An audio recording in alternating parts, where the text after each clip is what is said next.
Chicken சுக்கா, mutton சுக்காக்கெல்லாம் செம்மையாக tough கொடுக்கும் இந்த சைவ சுக்கா. எல்லா சாதத்துக்கும் இது சூப்பரான சைட் டிஷ்ஷுங்க. வெரைட்டி ரைஸ்க்குலாம் அட்டகாசமாக இருக்கும். எப்படி செய்யலான்னு பார்க்கலாம்.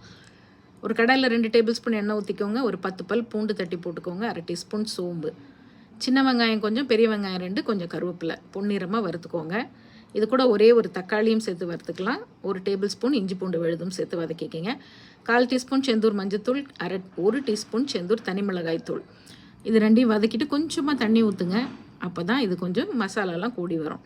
அடுத்தது 1/2 டீஸ்பூன் உப்பு. நான் இதில் சோயா, வேக வச்ச மொச்சை, வேக வச்ச உருளைக்கிழங்கு 3 சேர்க்குறேன். 3ஐயும் சேர்த்து நல்லா கலந்து விடுங்க. 2 நிமிஷம் மூடி போட்டு வைங்க. நம்மளுடைய செந்தூர் சுக்கா மசாலாலேருந்து 1 டேபிள் ஸ்பூன் போட்டு நல்லா பெரட்டி விட்டுட்டு அப்படியே சிம்மில் 5 நிமிஷம் மூடி வச்சு நல்லா கொத்தமல்லி தூவி அப்படி பெரட்டினீங்கன்னா டேஸ்ட் அட்டகாசமாக இருக்கும். ட்ரை பண்ணி பாருங்கள்.